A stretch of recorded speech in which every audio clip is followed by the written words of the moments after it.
আচ্ছা, কখনো কি মনে হয়েছে যে আমাদের চারপাশে এত এত বিশ্বমানের ব্র্যান্ড, ওরা আসলে কিভাবে এত সফল হলো?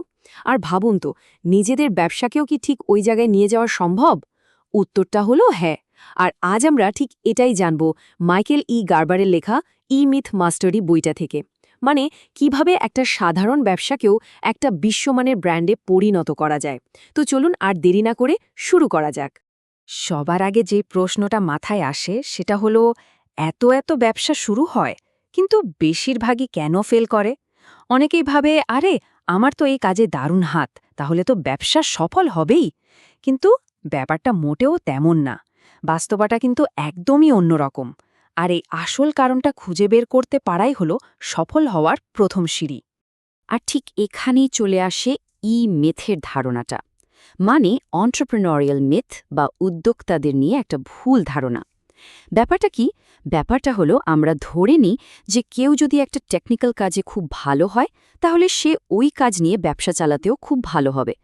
ধরুন একজন দারুণ শেফ কি অসাধারণ রান্না করে, তো সে ভাবতেই পারে আমি তো একটা ফাটাফাটি রেস্তোরাঁ চালিয়ে ফেলতে পারবো। কিন্তু রান্না করা আর একটা পুরো রেস্টুরেন্ট ব্যবসা চালানো, এই দুটো কি এক জিনিস? একদমই না। দুটো একদম আলাদা স্কিল। তাহলে এর সমাধানটা কি, তাই না?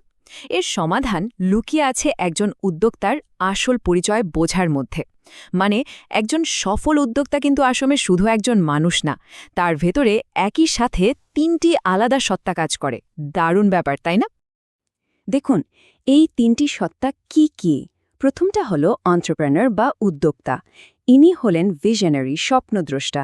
তিনি সব সময় ভবিষ্যতের দিকে তাকিয়ে থাকেন, নতুন নতুন সুযোগ খোঁজেন। এরপর আসেন ম্যানেজার। ইনি হলেন বাস্তববাদী, সবকিছু গুছিয়ে রাখতে চান, একটা সিস্টেম তৈরি করতে চান।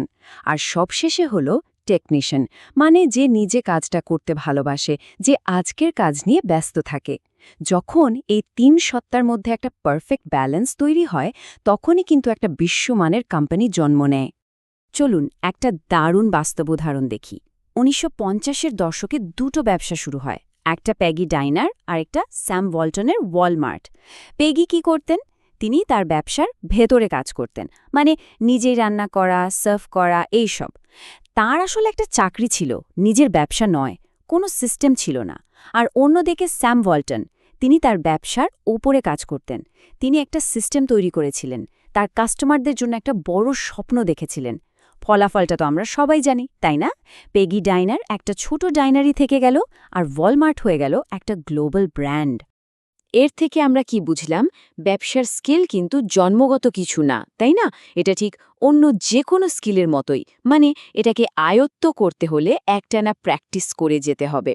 স্যাম ওয়ালটন ঠিক এই কাজটাই করেছিলেন। তিনি ব্যবসা চালানোর দক্ষতাটা দিনের পর দিন অনুশীলন করেছেন। আচ্ছা, এই অনুশীলনের শক্তিটা বোঝানোর জন্য একটা গল্প বলি। শন নামে এক ১২ বছরের ছেলে স্যাক্সোফোন শিখতে চেয়েছিল। তো তার মিউজিক টিচার তাকে একটাই কথা বলেছিলেন, তোমাকে পাগলের মতো প্রতিদিন প্র্যাকটিস করতে হবে। ভাবুন তো, একটা ১২ বছরের ছেলের এটা শুনতে কেমন লাগতে পারে। শনের তো একদমই ভালো লাগতো না, কিন্তু সে যখন প্র্যাকটিসে ডুবে গেল, সে কিন্তু ফলাফলের কথা ভুলেই গেল। একসময় সে ওই যন্ত্রটার সাথে মিশে গেল, একটা প্যাশন তৈরি হলো। উদ্যোক্তাদেরও ঠিক এইভাবে অনুশীলন করতে হয়। তাই মানে সফলের ফর্মুলাটা কিন্তু খুব সহজ, কিন্তু অসম্ভব শক্তিশালী। প্যাশন বা আবেগ, একটা পরিষ্কার উদ্দেশ্য আর প্রতিদিনের অনুশীলন, এই তিনটে জিনিস মিলেই তৈরি হয় একটা ওয়ার্ল্ড ক্লাস ব্র্যান্ড। ভাবুন তো, ব্যবসার প্রতি যদি প্যাশনই না থাকে, তাহলে প্রতিদিন ওই কঠিন অনুশীলনের মধ্যে দিয়ে যাওয়াটা কি সম্ভব? প্রায় অসম্ভব। বেশ, তাহলে এখন কিছু অ্যাকশনেবল স্টেপের কথা বলা যাক। একজন সফল লিডার বা উদ্যোক্তাকে মূলত ৪টা ডিসিপ্লিন বা শৃঙ্খলা আয়ত্ত করতে হয়, আর এই ৪টি জিনিসই তার ব্যবসাকে ঠিক পথে নিয়ে যায়। প্রথমেই আসে লিডারের ডিসিপ্লিন। সবার আগে মেনে নিতে হবে যে লিডার আপনি। সব সিদ্ধান্তের পুরো দায়িত্ব নিতে হবে। মনে রাখবেন, আপনার প্রত্যেকটা কথার ওজন আছে, অনেকটা গুলির মতো, তাই ভেবেচিন্তে ব্যবহার করতে হবে। হ্যাঁ, লিডারশিপ মাঝে মাঝে একা পথের, কিন্তু একাই পুরো দুনিয়ার বিরুদ্ধে দাঁড়ানোর জন্য তৈরি থাকতে হবে। আর সবথেকে জরুরি হলো ফোকাস। ব্যবসার জন্য এই মুহূর্তে কোনটা সবচেয়ে দরকারি সেটা ঠিক করা। এরপরে আসছে মার্কেটিং লিডারের ডিসিপ্লিন।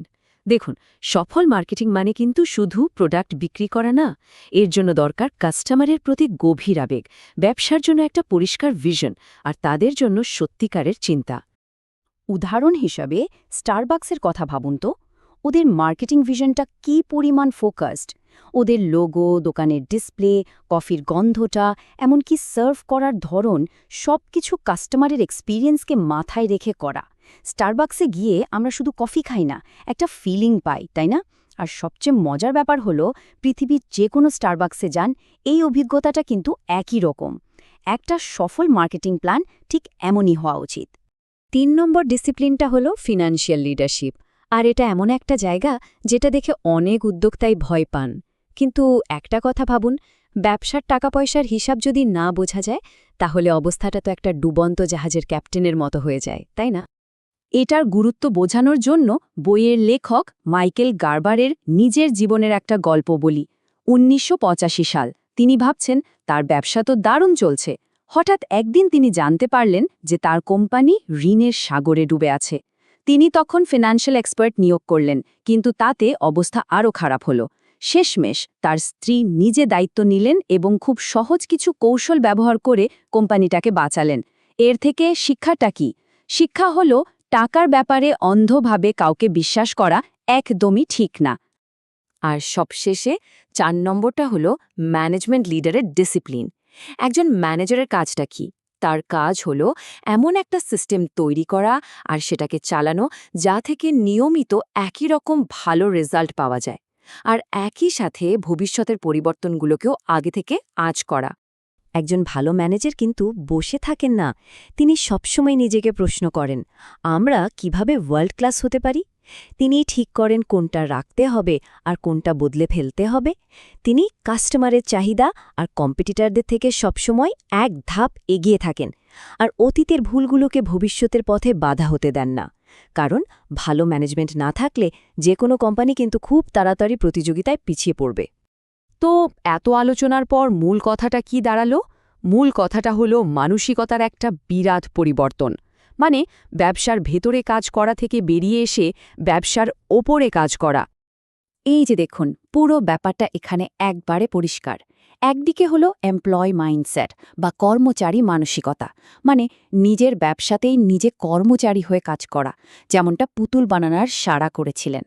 আর অন্যদিকে হলো এন্টারপ্রেনর মাইন্ডসেট বা উদ্যোক্তা মানসিকতা, মানে ব্যবসার জন্য সিস্টেম তৈরি করা, ভবিষ্যতের স্বপ্ন দেখা, ঠিক যেমনটা স্যাম ওয়ালটন করেছিলেন। আর এই মানসিকতার পরিবর্তনটাই কিন্তু একটা সাধারণ আর একটা বিশ্বমানের ব্যবসার মধ্যে আসল পার্থক্যটা গড়ে দেয়। একটা কথা মনে রাখতে হবে, একটা ওয়ার্ল্ড ক্লাস কোম্পানি বানানো কিন্তু কোনো অসম্ভব স্বপ্ন না। যদি সঠিক প্ল্যান, ডিসিপ্লিন আর সঠিক মানসিকতা থাকে, তাহলে যে কোনো ব্যবসায় কিন্তু অসাধারণ এক উচ্চতায় পৌঁছাতে পারে। কে জানে, হয়তো এই বিশ্বের পরবর্তী বিশ্বমানের ব্র্যান্ডটা আপনারই হবে। তাহলে এখন শেষ প্রশ্ন, এই সব কিছু জানার পর নিজেদের ব্যবসার প্রতিদিনকার কাজের গণ্ডি থেকে বেরিয়ে এসে সেটাকে একটা সিস্টেম হিসেবে গড়ে তোলার জন্য, মানে ব্যবসার ওপরে কাজ করার জন্য কি আমরা প্রস্তুত? এই উত্তরটাই কিন্তু আমাদের ব্যবসার ভবিষ্যৎ ঠিক করে দেবে।